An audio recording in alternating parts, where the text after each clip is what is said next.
Glória a Deus. Nós estamos muito felizes de estar aqui com vocês mais uma vez. É a continuidade do nosso trabalho. Eu estava falando no começo do culto para os irmãos que eu fico muito feliz de nós podermos vir à presença de Deus, ter um lugar para adorar. Isso para nós é muito caro, não é? E aqui nesse pedaço do país onde a gente mora é realmente muito caro, não é? Não é só caro de ser especial, mas realmente é um lugar onde as coisas são muito caras. E a gente dá graças a Deus que Deus tem dado oportunidade à sua igreja para que nós possamos nos reunir e louvar a Deus e estar na presença do Senhor. E isso tem sido para nós muito especial, mesmo porque enquanto a fome da palavra, graças a Deus, Deus tem alimento para o seu povo, para a glória do nome do Senhor Jesus Cristo. Eu gostaria dessa noite que você abrisse a sua Bíblia, por gentileza, no Evangelho segundo escreveu São Mateus, capítulo de número 18. Nós continuamos a nossa série das parábolas do Senhor Jesus Cristo e hoje nós vamos ver as parábolas de justiça e preparação, não é?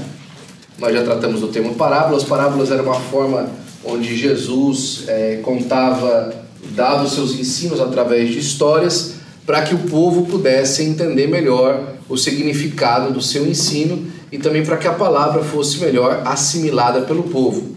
Ao mesmo tempo ele fazia isso para que aqueles que eram escribas da lei não conseguissem entender porque eles estavam acostumados apenas com o legalismo da lei e não sabiam mais aplicar a lei na forma simples de viver a vida, não é? E o Senhor Jesus Cristo então trouxe as parábolas para que eles pudessem compreender o sentido delas. Nós estamos aqui hoje num templo, num lugar onde, né, os escribas e os fariseus da lei, eles estudam sempre a palavra, não é? E eu fiquei feliz que uma das professoras aqui dessa sinagoga aproximou agora no começo do culto, né, o presbítero Raudinei, e falou conosco que vai se preparar para estar no nosso culto de domingo, num dos nossos cultos de domingo, não é? E eu fiquei feliz. Quem sabe ela não vem aqui, a palavra entra no coração dela e ela recebe Jesus como seu único e suficiente Salvador. O nosso interesse, irmãos, em qualquer lugar que nós vamos, em qualquer ambiente que nós estejamos, em qualquer trabalho que nós estejamos fazendo, é alcançar as pessoas para o Senhor Jesus Cristo. Alguns dias atrás eu fui junto com o nosso querido irmão Délcio tirar a carteira lá em Ventura, aqui em Ventura, né? Aqui pertinho em Ventura, não é? E nós estávamos ali e eu cometi o erro crasso, né? Que eu tinha completamente me esquecido de não levar a carteira. E a pessoa lá do DMV que estava me atendendo, ele falou assim, eu vou ensinar uma lição para ele. Eu falei, eu tenho a foto aqui da carteira. Não serve. Ele tem minha carteira no sistema, ele tem todos os meus dados no sistema, como é que não funcionava mostrar a foto da carteira, não é? Mas ele estava decidido a me dar uma lição, não é? E graças a Deus, o Espírito de Deus nos deu graça para nós darmos uma lição para ele, né? Que foi que a gente conseguiu achar dois brasileiros. Na hora que eu entrei, eu ouvi a voz, essa voz eu conheço, esse povo eu conheço. E já marquei na cabeça, cheguei neles dois, conversei e tal com os dois moços que estavam lá e tive a oportunidade, enquanto o irmão Deus fazia a aula, a teste dele, de evangelizar aqueles dois jovens. E eles abriram o coração e disseram que realmente precisam de voltar para Jesus e precisam estar na igreja. E Deus abre a porta. Não existe oportunidade perdida. Não existe ambiente que nós estejamos que o nosso foco não seja alcançar as pessoas para a glória do nome do Senhor Jesus Cristo. Então, desfrute desse ambiente aqui, já comece a mirar alguém, porque com certeza nós vamos ganhar almas para Jesus aqui desse lugar também, para a glória do nome do Senhor Jesus Cristo. Mateus capítulo de número 18, versículo de número 33, diz assim a minha Bíblia e a sua também. Não devias tu também ter compaixão do teu companheiro, como eu tive misericórdia de ti? Também Lucas, capítulo 12, versículo 35. Estejam cingidos os vossos lombos e acesas as vossas candeias. Vivemos em uma geração marcada pela busca de justiça, não é isso que a gente vê quase todo dia aí na televisão? A juventude se junta e grita justiça, justiça, não é? O ano passado, por exemplo, muitas faculdades aqui nos Estados Unidos foram fechadas por conta de protestos a favor do povo palestino, porque os jovens estão com o coração pesado e querem justiça. E onde eles veem injustiça e percebem injustiça, eles clamam por justiça. Justiça social, justiça de emprego. Não é a grande luta feminista, por exemplo, a justiça para que as mulheres tenham o seu espaço e conquistem o seu lugar, na verdade?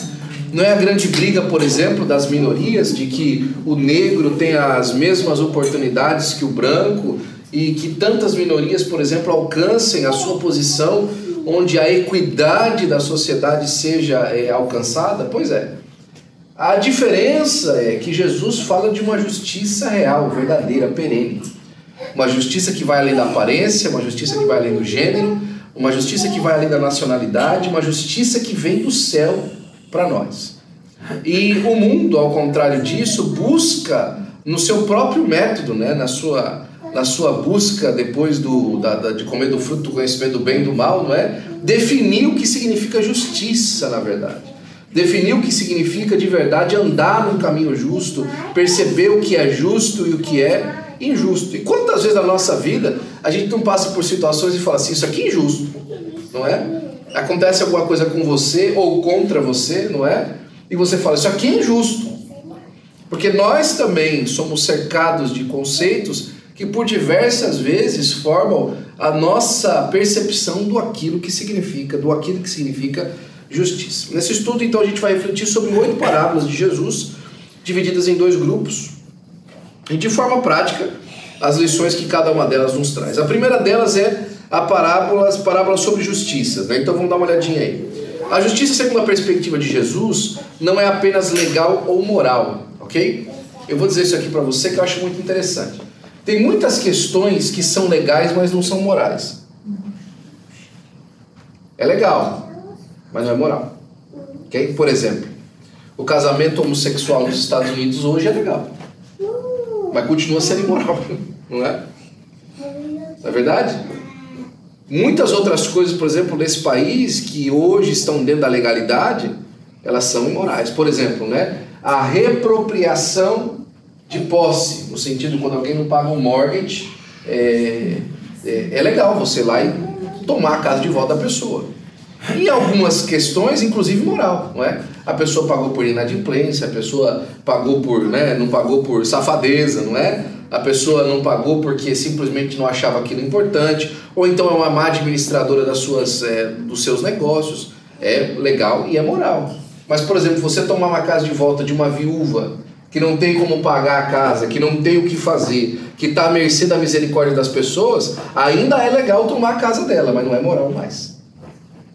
Porque agora ela necessita de misericórdia. Então, as parábolas de Jesus, elas não eram apenas legais e morais, mas profundamente relacionais. Porque na vida, né, e isso eu aprendi uma vez com o nosso pastor, ele chamou a atenção minha quando ele falou isso aí, né? Eu estava junto quando ele chamou a atenção, na verdade, que ele falou isso, que os relacionamentos são mais importantes que o trabalho. A vida é muito mais relacional do que preto e branco, não é? E nós precisamos entender que os princípios da palavra de Deus para isso, eles nos informam que Deus é muito mais, ele olha muito mais o relacionamento das pessoas do que simplesmente se elas fizeram o certo ou o errado. Eu explico isso, pastor, cuidado, hein? Não, eu vou te explicar isso aí, não é? Saul pecou contra Deus? Sim, foi? Davi pecou contra Deus? Sim. Saul roubou a mulher de alguém e mandou matar o cara? Não. Davi fez isso? Fez. No entanto, quando Saul pecou contra Deus, Deus falou assim, ó, seu reino está arrancado daqui de mim. Não. Eu não quero mais saber de você. Só que quando Davi pecou contra Deus, Deus foi lá e perdoou Davi. Por quê? Por causa do relacionamento.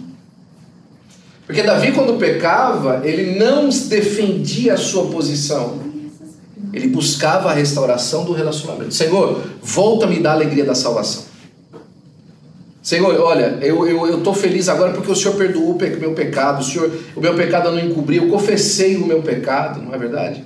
Davi, apesar de pecar, ele era fiel no coração. Por isso que a palavra de Deus fala assim, que Davi era um homem segundo o coração de Deus.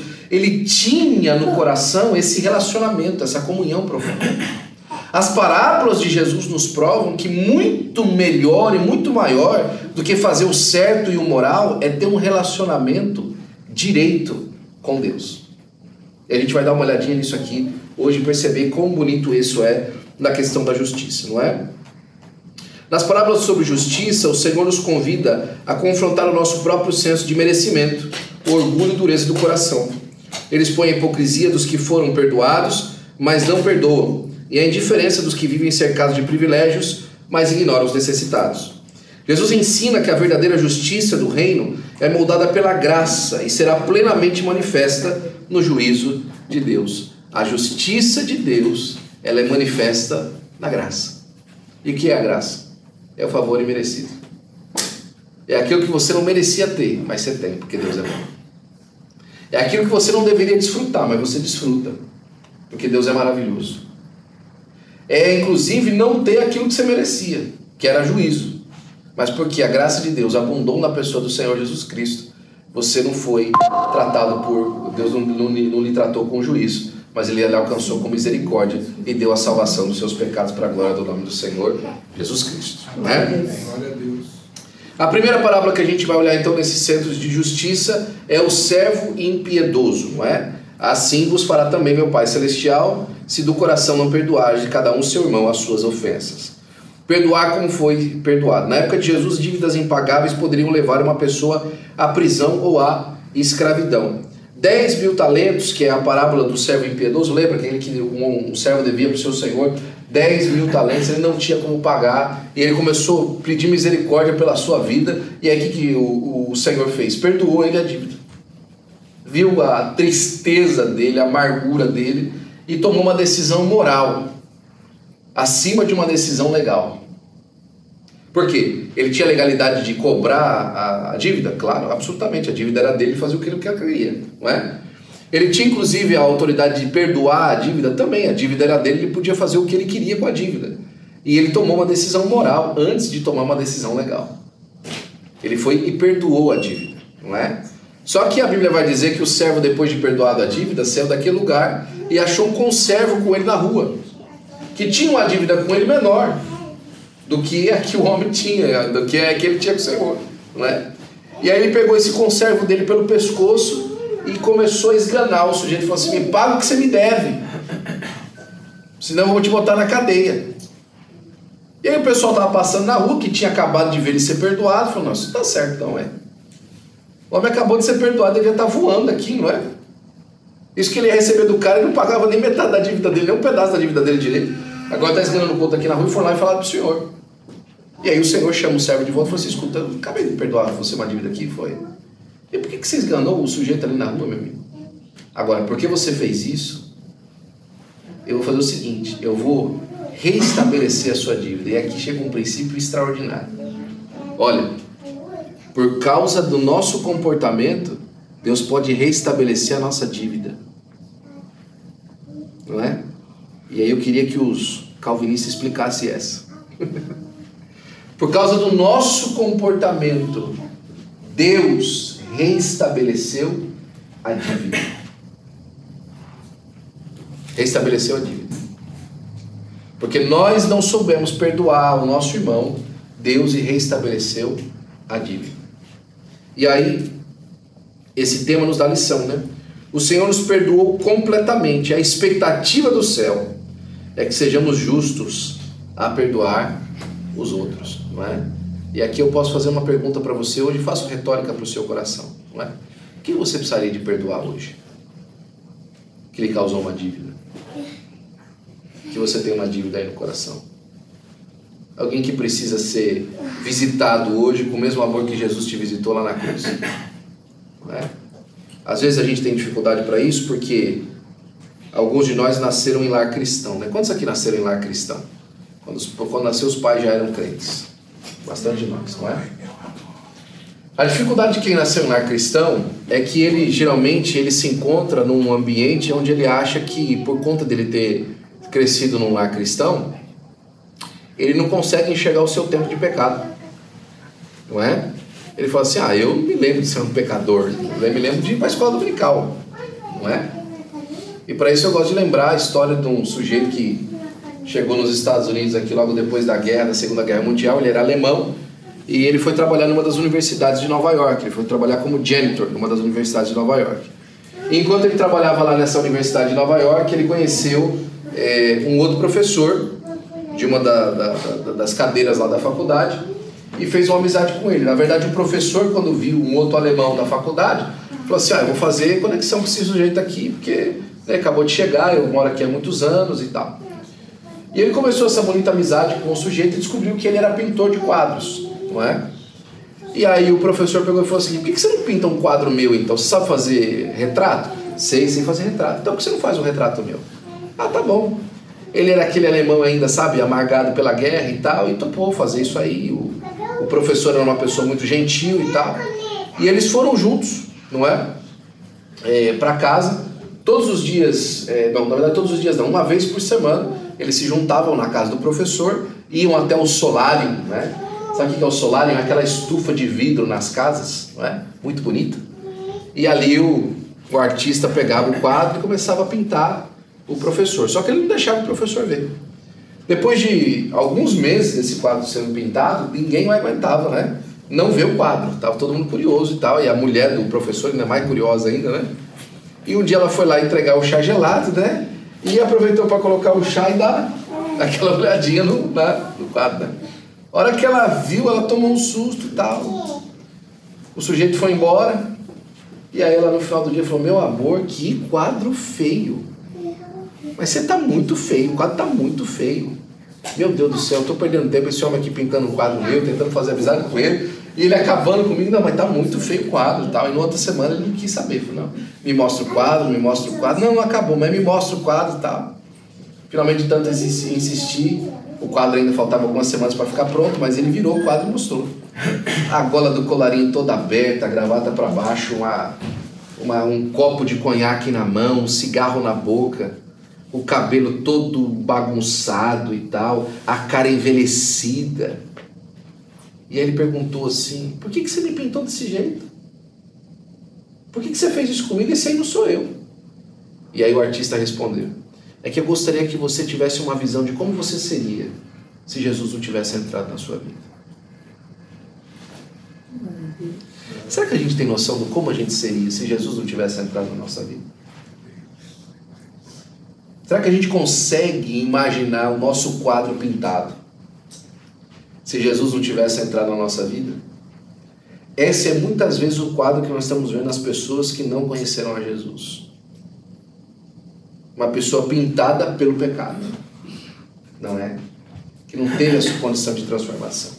Se nós aprendemos isso, a perdoar as pessoas e começar a olhar o jeito que Jesus pintaria ela, não é? Perdoada, limpa, salva, não é?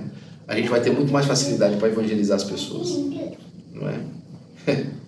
Eu lembro que tinha uma época que eu fui para os jovens, eu era bastante imaturo ainda nesse tempo, não é? Espero continuar imaturo a esse ponto que você vai me entender. Mas eu chegava num culto e eu via todo irmão um obreiro e toda irmã uma missionária.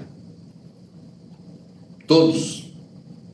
E tentava de alguma maneira ministrar na vida deles essa impressão de que todo mundo de alguma forma tinha sido separado por Deus para um trabalho. Por quê? Porque todo mundo de alguma forma tinha sido perdoado por Deus por essa salvação extraordinária. Mas o que às vezes acontece é que os relacionamentos fazem com que a gente consiga desfrutar do perdão de Deus sem fazer com que as pessoas desfrutem do nosso perdão. E nós podemos perdoar, a Bíblia nos diz que nós podemos perdoar. E nós precisamos aprender com o Senhor da nossa vida a perdoar em nome de Jesus. Diga amém, por gentileza. Amém. Segunda parábola que a gente vê é os trabalhadores na vinha. Eu gosto muito dessa parábola, não é? Está lá em Mateus capítulo 20. Assim os derradeiros serão os primeiros e os primeiros derradeiros, porque muitos são chamados, mas poucos escolhidos, não é? As vinhas eram centrais na economia da Palestina. O contrato diário era comum e o pagamento de 1 denário era o valor justo por um dia de trabalho. Os trabalhadores da última hora ficavam nas praças esperando emprego. Muitos eram rejeitados por serem fracos, velhos ou menos capacitados.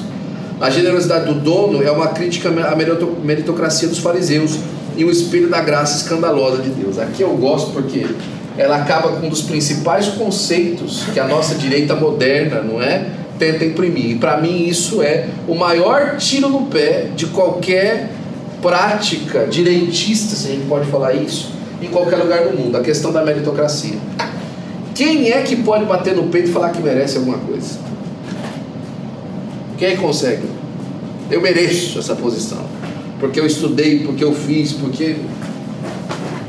Não é? Olha, eu estou aqui porque o suor do meu rosto e tal, a meritocracia, né? A meritocracia manca, okay? Por quê? Jesus falou, o Pai Deus falou para Adão, olha, do suor do seu rosto você vai comer, mas a gente esqueceu a parte de que Adão acordou vivo para suar. Isso não é mérito dele ter acordado vivo. Ter acordado com fôlego de vida não é mérito de Adão, é Deus que deu o fôlego para ele. Mas a parábola dos da vinha é interessante, porque Deus vai chamando, o Senhor da vinha vai chamando progressivamente as pessoas durante o dia, e no final do dia paga todo mundo o mesmo valor. E os que chegaram de manhã reclamaram, porque os do final ganharam o mesmo tanto, não é? Porque todo mundo foi pago o valor por um dia de trabalho. Aí os que chegaram mais falaram, peraí, mas por que você pagou o pessoal que chegou mais tarde aqui a mesma coisa que pra gente, não é? Ah, mas eu não combinei com você um dia de trabalho? Foi. E eu paguei para você um dia de trabalho? Foi. Como é que eu sou injusto? Se você recebeu aquilo que você foi combinado para receber, onde está a injustiça de Deus? E nisso Deus nos prova e nos mostra que a questão dos dons que Ele está para distribuir é de circunscrição dele. Está circunscrita a sua vontade, a sua bondade, não é? E aqui fala muito na questão para nós sobre riquezas, não é? As pessoas acham que isso aqui tem uma questão até de salvação e etc. Não senhores. Aqui tem uma questão realmente de riquezas, de dons, de comportamento, não é? De conduta. Que as pessoas acham que porque elas começaram mais cedo elas têm que alcançar mais coisas. Não. Se Deus decidir dar para aqueles que chegaram no final coisas melhores do que para você, não é? Eu vejo, por exemplo, coisas bonitas que acontecem lá na igreja, como por exemplo, o nosso segundo vice-presidente hoje, que é uma das lideranças mais altas do nosso ministério, aceitou Jesus na nossa igreja. Ou seja, ele hoje é um pastor na hierarquia ministerial superior a muitos dos pastores que discipularam ele, que andaram junto com ele, que deram a mão para ele, não é? O nosso primeiro tesoureiro hoje, que é o pastor Maurício, não é? Foi líder de adolescentes junto comigo. Ele era líder de adolescentes, eu era líder de jovens, ele era líder de adolescentes. A primeira vez que ele foi para a missão foi em 2008, com 18 anos de idade, não é? Por quê? Porque Deus dá para as pessoas, distribui os talentos conforme Ele vê suitable, conforme Ele chama. E quando a gente agrega mais uma vez o valor, Deus me deu isso, é porque eu valho menos? Não foi o que foi combinado? Que se você trabalhar você vai ter um salário, você vai ter um valor que Deus vai agregar. Se Deus agregou esse valor para você e o outro para o outro, por que Ele deixou de ser generoso? Por que Deus pode não ser generoso com o meu irmão? Por que Ele pode ser só generoso comigo? Não é? Naquilo que Ele faz. Deus trata a todos com base na sua bondade e propósito, não na lógica humana de merecimento. Não adianta. Deus trabalha com a sua lógica e o seu propósito, não na lógica nossa daquele quem merece e quem não merece, né? Devemos celebrar a graça dada ao próximo e não invejar. Irmão, você vê alguém sendo abençoado do seu lado? Celebra, não é? Celebra. Você vê alguém desfrutando de alguma coisa que você não conseguiu ainda? Celebra. Comece a celebrar, porque isso é a graça de Deus derramada. E se está derramando no seu vizinho, quem sabe não sobra um pedacinho para você e você se alegra também, não é? Mas se alegra pelo seu vizinho sendo abençoado, se alegra por ele ganhando um espaço que você não recebeu ainda. E talvez nem vá receber, mas se alegra por ele, não é? Isso é bênção, quando nós aprendemos a nos alegrar. O rico e Lázaro, não é? Lucas 16, 19 ao 31, versículo 25 desse texto diz assim: diz porém Abraão, filho, lembra-te do que recebeste os teus bens em tua vida, Lázaro somente males, e agora este é consolado e tu atormentado. Havia uma grande separação entre ricos e pobres na sociedade judaica. Muitos viam a riqueza como um sinal da bênção de Deus. Parece que não é na sociedade judaica só, não é? Até hoje a teologia da prosperidade traz essa ideia de que se a pessoa é rica é porque ela é abençoada por Deus, não é? O traficante de droga do mundo deve ser uma pessoa muito abençoada por Deus, então, não é? Muito rico. Na verdade, essa manca teologia da prosperidade. Havia uma grande separação, já foi. O nome Lázaro, do hebraico Eleazar, significava Deus é auxílio. Irônico, pois ele parecia esquecido, mas era lembrado por Deus. O seio de Abraão era uma expressão judaica do lugar de consolo após a morte. Olha que interessante, né? O Lázaro em vida, os cachorros vinham lamber suas feridas, enquanto o rico nem ferida tinha, não é? Vivia numa casa boa. Às vezes, irmãos, aquela vergonha máxima que uma pessoa está passando, às vezes é o cuidado máximo de Deus para com ela. Ele não percebe assim. Mas às vezes uma situação que a gente às vezes passa de que, poxa, isso aqui parece que foi uma mendigância que aconteceu comigo, né? Eu estou mendigando isso aqui, né? Foi na verdade o auxílio de Deus. Foi na verdade a mão estendida de Deus ao máximo que te alcançou lá longe. E você está aqui abençoado por Deus por conta disso e para a glória do seu próprio nome, né? Deus não ignora a injustiça, a juízo.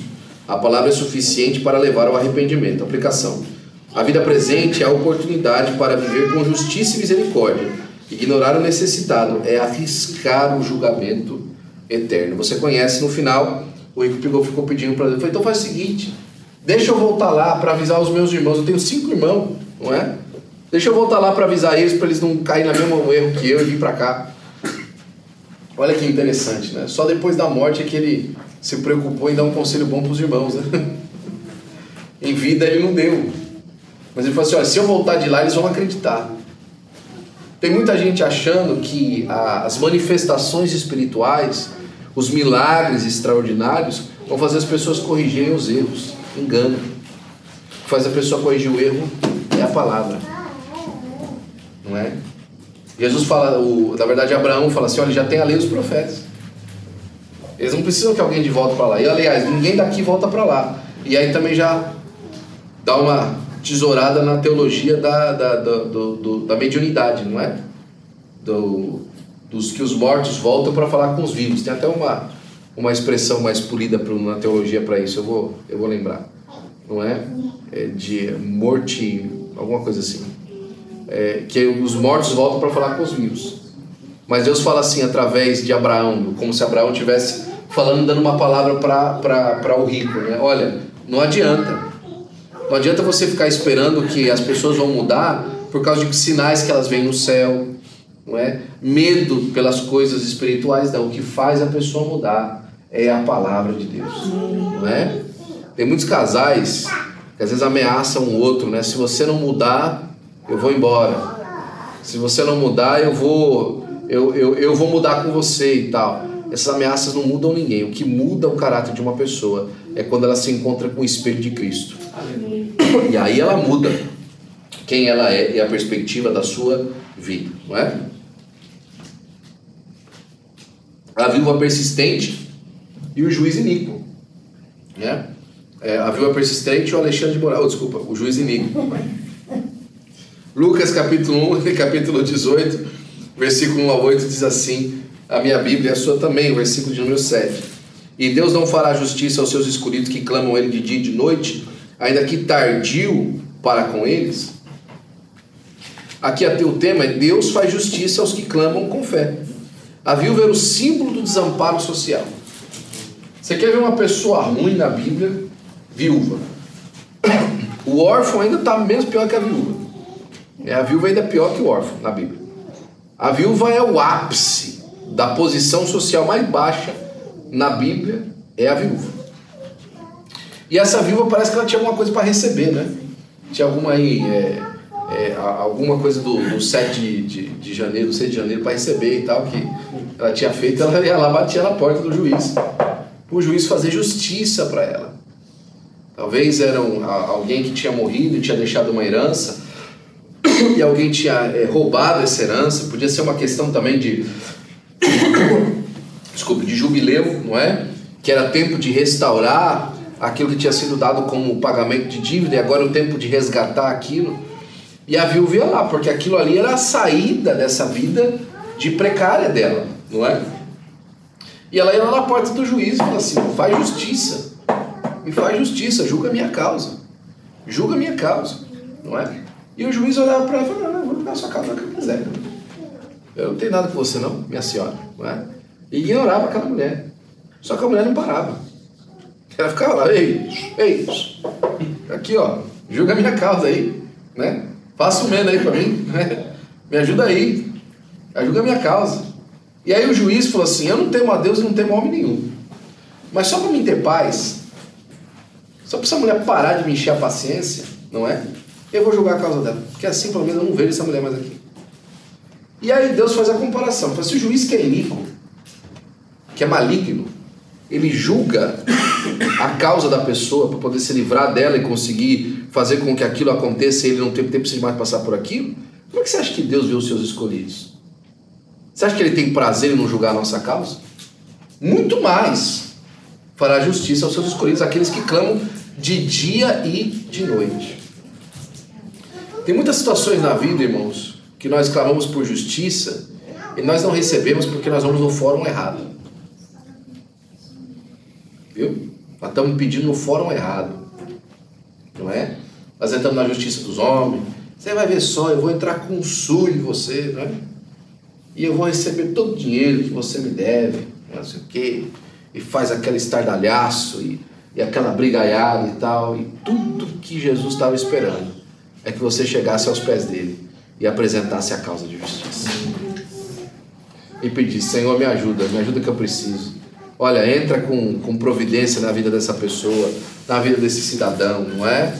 Olha, eu lembro do pastor Alci, ele sempre conta essa história, que um cidadão foi e entrou com um processo contra a igreja onde ele dirigia lá no Brasil. E o cidadão abriu uma coisa muito complicada lá contra a igreja e tal, e ele ia ganhar o processo, né? E aí, antes da última audiência, o pastor Alci falou assim: Senhor, eu não vou brigar mais com esse homem não, eu coloco esse homem nas tuas mãos, eu estou colocando ele nas tuas mãos, Senhor, está aqui ó, o Senhor faz justiça com ele, não é? A próxima audiência chegou, o pastor Alci foi. Na hora de fechar a audiência, de dar o veredito final, o juiz perguntou para o advogado do pastor Alci se tinha mais alguma coisa que ele queria falar, não é? E aí o advogado pegou e falou assim: haveria, pois, justiça para a filha da viúva? O juiz parou na hora, falou: está encerrada essa sessão, eu não vou dar o veredito hoje, e nós vamos marcar uma outra audiência. Na outra audiência, trocou o juiz reviu o caso e deu ganho para a igreja. Agora, não fica por aí.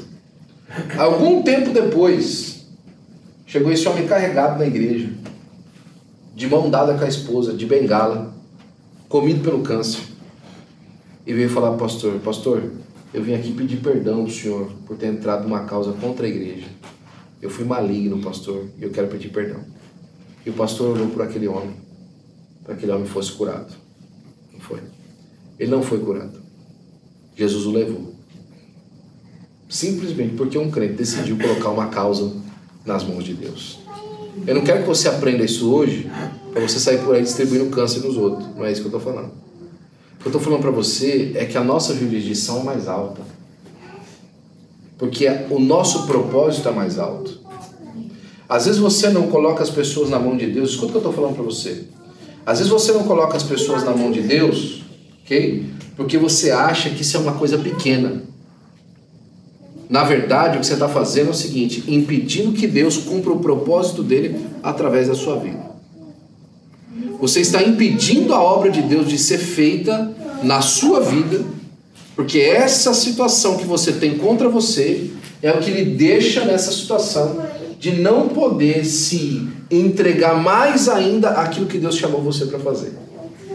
Então ouça a voz de Deus nessa noite. Aprenda que talvez você poderia estar vivendo uma outra etapa da sua vida, se tão somente você, ao invés de ficar esperando que as coisas aconteçam, trouxesse as causas diante do Senhor e insistentemente orassem por ela. Cadê os crentes das campanhas de oração, gente? Não é? Cadê os crentes dos 7 domingos de clamor? Cadê os crentes das 15 quarta-feira de intercessão? Cadê os crentes disso aí? Por que as pessoas não fazem mais isso? É porque Deus não responde? Não acho que seja. É porque eu acho que as pessoas confiam mais na sua condição de resolver os seus problemas. As pessoas hoje confiam muito mais de que se ela trabalhar e ela for atrás e ela fizer o que ela precisa fazer, Deus vai abençoar. Há questões na justiça do céu que não estão sendo resolvidas porque você não tem visitado o fórum. Você não tem ido lá no fórum pedir, Senhor, tem uma jurisprudência aqui que eu preciso que o senhor entre e coloque a mão em nome do Senhor Jesus Cristo. Aprenda essa palavra hoje, coloca ela no coração, coloca ela em prática na sua vida para a glória do nome do Senhor Jesus Cristo. Ainda, irmãos, nós temos ainda algumas parábolas aqui. A parábola sobre preparação, por exemplo, né? As parábolas sobre preparação, elas nos trazem que viver no reino de Deus é também viver em constante estado de prontidão. E a primeira delas que a gente vê é a parábola das 10 virgens, não é? Mateus 25, do 1 ao 13, vigiai porque não sabeis o dia nem a hora que o Filho do Homem há de vir. É precioso estar pronto. A porta pode se fechar. O casamento judaico envolvia uma procissão noturna do noivo até a casa da noiva.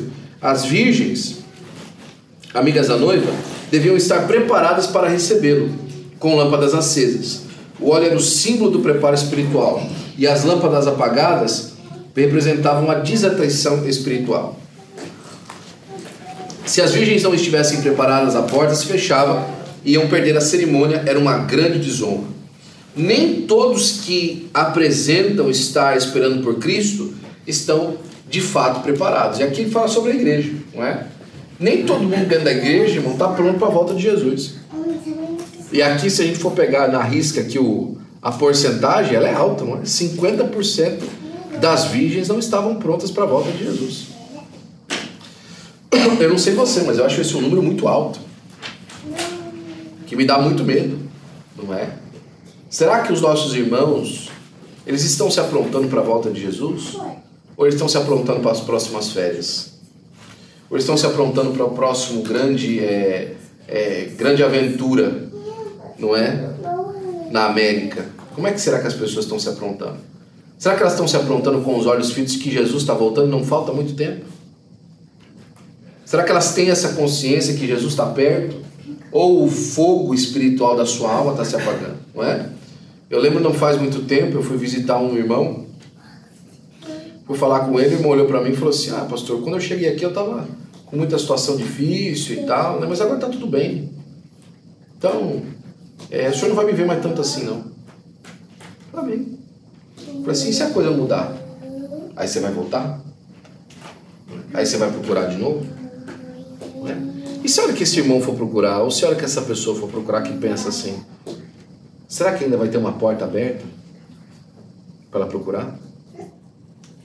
Será que ainda nós vamos estar aqui congregando nessa sinagoga? Ou nós vamos estar congregando agora na cidade? Não é? Que as portas são de pérolas inteiras. Não é mesmo? Que os muros são de ouro. Não é verdade? Onde é que a gente vai estar congregando? Às vezes as pessoas correm um risco, irmãos, por estarem desatentas à volta de Jesus. Outra delas é os talentos. E aqui também é muito importante, porque aqui fala também de bens, daquilo que Deus nos deu para fazer. Eu gosto dessa parábola, vamos aqui para ela primeiro. O Senhor lhe disse, bem está, servo bom e fiel, sobre o pouco foste fiel, sobre o muito te colocarei, entra no gozo do teu Senhor. Cada um prestará conta do que recebeu, não é? O pastor tem o costume de falar, pastor Joel, sempre falou isso pra gente na nossa juventude, de que na nossa primeira juventude, que agora eu estou na segunda, começando a segunda agora, ele sempre falava para mim, para nós o seguinte, olha, na igreja tem muita gente sem fazer nada, mas não tem ninguém que não tem alguma coisa para fazer.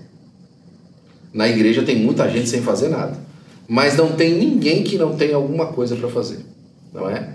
A parábola dos talentos nos traz essa percepção, que todo mundo tem alguma coisa que Deus destacou para fazer. Todas as pessoas podem fazer alguma coisa, não é? Ontem, por exemplo, ontem à tarde, quando a gente deu um pulinho aqui, alguns irmãos vieram aqui para ajudar a gente a carregar as coisas. Dá para fazer alguma coisa, não é? Às vezes você fala assim, pastor, eu não prego, eu não canto, não é? Eu não sei orar eloquente assim, mas você às vezes pode orar, fazer uma intercessão diante do Senhor, em silêncio, não é? Às vezes você é a pessoa que acompanha o pastor numa visita. Tem um irmão aqui na nossa igreja que toda vez que eu preciso de ir para um lugar longe eu chamo ele, não é? Ele gosta de dirigir, gosta de estar com a gente, de andar, então eu chamo ele, não é? Para estar junto, para estar andando. E aí na hora do socorro o que acontece? Não é verdade? A gente está perto também, não é? Deus coloca pessoas perto para ajudar, porque é assim que acontece. Agora, o talento que Deus colocou na sua mão, você precisa multiplicar. A parábola dos talentos nos prova que Deus ele não se conforma em simplesmente a gente manter o que a gente ganhou. Ele se conforma com a gente multiplicar o que a gente recebeu. Nem que for para emprestar para o outro para virar juros. Mas o que não pode fazer é ficar inerte com aquilo que a gente recebeu de Deus. Temos que estar preparado, né? O servo vigilante e o servo infiel. Lucas capítulo 12, versículo 35 ao 48. Bem-aventurado aqueles servos e quais o servo, quando o Senhor, quando vier, achar vigiando. Em verdade vos digo que se cingirá e os fará sentar à mesa, e chegando os seus servirá. Vigilância, fidelidade são esperadas de todos. Na ausência do seu senhor, os servos deveriam manter a casa em ordem, pois os senhores voltavam sem aviso após viagens comerciais. Jesus usa essa imagem de um senhor servindo aos seus servos como uma inversão cultural. Era impensável um patrão servir os seus empregados. O castigo, com muitos açoites, remete a uma prática real na casa dos ricos. Jesus falava que o senhorio de Deus era um pouquinho diferente. Quando ele encontra um servo servindo de maneira fiel, quando o Senhor vem de surpresa, ele inverte o papel. Ele agora começa a servir o servo. Porque ele encontra no servo aquilo que ele encontra no servo aquilo que ele tem de servir. O que acontece muitas vezes com as pessoas é que elas esperam que Deus faça coisas que elas não estão preparadas para fazer. Não é? Não é que elas não podem fazer. As coisas que Deus faz por nós não podemos fazer. Mas a gente às vezes não tem nem a preparação para fazer. A gente fala assim, Senhor, coloca aí 10 milhões de dólares na minha conta, não é? Aparece aí 10 milhões de dólares e põe na minha conta. Se você tivesse hoje o dinheiro para colocar 10 milhões de dólares na conta de alguém, você botava? Não é? Senhor, olha, faz isso aqui por mim. Se você tivesse condição de fazer aquilo que você quer que Deus fizesse por você, na vida de outra pessoa, você faria? E eu vou ser sincero para você, eu vou dar um exemplo na minha vida, ok? Eu sempre brinco com isso, mas com uma certa verdade, não, e eu vou explicar por quê. Quando eu fui trabalhar na igreja, eu não estava assim bonitinho de terno e gravata do jeito que você está me vendo hoje. Era uma pessoa bem diferente. Então, tanto no conceito quanto na percepção, na perspectiva, né? A Ana está olhando para mim e ela está falando na cabeça dela, mais magro. Mas é verdade, né? E eu tinha um comportamento bem diferente, e um comportamento até que estava passando por teste, para ver se meu comportamento tinha melhorado, né? E eu fui dado uma oportunidade que às vezes eu olho e falo assim, eu não daria essa oportunidade para mim. Não é? Eu não faria assim. Agora, é claro, né? Se Deus me der condição a mesma condição que o meu pastor teve de dar oportunidade, eu quero dar oportunidade para as pessoas e estou pronto para fazer isso hoje. Mas às vezes a gente percebe que nós não estamos prontos para fazer pelas pessoas o que Deus quer fazer para a gente não tem a preparação do coração e exige do céu como se fosse um abuso de Deus não cuidar da gente daquela maneira. Sabe o que sobra para esse servo? Açoite. Ele sofre. Por quê? E aquela coisa que os meritocratas falam no Brasil, os coaches, né? Você tem que trabalhar na sua empresa com cabeça de dono. Mas eu não sou dono, como é que eu vou trabalhar com cabeça de dono, na verdade? O que as pessoas querem dizer, eu acho que a falta né, que você tem que trabalhar por isso como se isso fosse seu. Eu discordo disso no sentido de que não é seu, e a pessoa que está no topo não acompanha, não inclui você no fato dela ser dona do negócio. Entende? A pessoa às vezes não tem cabeça de dono para trabalhar na empresa, porque o dono da empresa não inclui ela, né, no ownership, na propriedade da empresa. Você tem que trabalhar como se você fosse dono, mas quando o dono olha para a pessoa, é só um funcionário. Você não é nada mais do que um funcionário aqui. Não é? E aí a pessoa, claro que não tem cabeça de dono. A diferença com o Senhor é o seguinte: é quando você trabalha para o Senhor como se aquilo fosse do seu Senhor e para agradá-lo, o Senhor agora te serve para que você seja abençoado. Essa é a diferença com Deus. É que com Deus funciona fazer isso. Quando você ama as pessoas, porque Jesus as ama e ensinou você a amar, você só pode ter certeza que você vai ser amado pelo Senhor. Quando você serve as pessoas que Deus colocou você para servir, porque você sabe que é isso que o Senhor quer que você faça, pode ter certeza que Deus vai lhe servir, como a parábola conta. Vai sentar na mesa e vai servir. E aí lá em Apocalipse aparece Jesus fazendo o quê? Servir na mesa. Servir na mesa com todos ali reunidos para a glória do nome do Senhor Jesus Cristo, não é? A figueira estéril, que é o número 8, nós já estamos chegando ao final. E respondendo ele disse: Senhor, deixa esse ano até que eu escave a estéril. Lucas 13 e 8. O tempo de arrependimento é limitado. A figueira era o símbolo de Israel. Os judeus acreditavam que a nação era produtiva aos olhos de Deus, mas Jesus os confronta. No Oriente Médio, uma figueira levava cerca de 3 anos para frutificar. Após este tempo, esperava-se resultado. O vicultor representa Jesus intercedendo pacientemente, pedindo mais tempo para o arrependimento. O dono da vinha veio, olhou para aquela figueira e falou assim, é o dono do pomar, né? Olhou para aquela figueira e falou assim: escuta, essa figueira não produz, né? Vamos cortar fora, está ocupando espaço aqui. E aí o vicultor falou assim: não faz isso não. Dá mais um ano, olha, eu vou vir aqui, vou cavar em volta dela. E aí eu vou fazer o seguinte, eu vou estercar ela. E aí você volta aqui um ano, aí se não tiver, aí você corta. Mas deixa eu dar uma segunda chance. Olha, Deus, quando olha a nossa improdutividade da igreja, Ele nos cerca para dar oportunidade para a gente trabalhar. Eu vou dar um exemplo para você. Você já foi aproximado alguma vez pelo pastor da igreja, seja eu, seja outro pastor que tenha passado aqui, para chamar você para trabalhar. Olha, vamos trabalhar, vamos servir a Deus. Olha, vamos aqui, vamos colocar as suas mãos no arado para você fazer alguma coisa, não é? E tem muita gente que se incomoda com isso. O pastor fica querendo chamar eu para fazer as coisas, o pastor fica me cutucando para trabalhar, o pastor fica me cutucando para fazer as coisas. Não faça isso. O Senhor quer que você seja produtivo na casa de Deus. O Senhor quer que você dê resultado na casa de Deus. O Senhor quer que você seja uma pessoa que traga benefício para as outras através daquilo que Ele plantou na sua vida. Você é uma figueira, você precisa dar fruto. Você não é um joio, você é trigo. Você precisa entender que Deus está chamando a sua atenção para você frutificar, não é? E o tempo do seu arrependimento para a sua frutificação é limitado, não é? Há poucos dias atrás eu conversava com um dos jovens da nossa igreja. Esse jovem chorava para mim, porque já não era tão jovem assim. E ele falou assim para mim: sabe qual que é o problema, pastor? Eu vou chegar no fim da minha vida e eu vou olhar para trás e eu vou chorar amargamente, porque eu perdi os meus melhores anos para servir o Senhor. Esse jovem que congrega com a gente, ele chegou a dirigir trabalhos no Brasil da Assembleia de Deus quando ele tinha 18, 19 anos. Sabe aquela pessoa que serviu e foi tão exposta ao serviço e tão exposta às coisas que na igreja às vezes a gente não gosta que acontece, mas acontece, que ela não tinha maturidade para ver aquilo ainda e se envergonhou do próprio trabalho que fazia? Só que aí ele pegou e fez como aquele velho ditado, né? Jogou a água da banheira com o bebê e tudo. E perdeu a oportunidade de continuar servindo.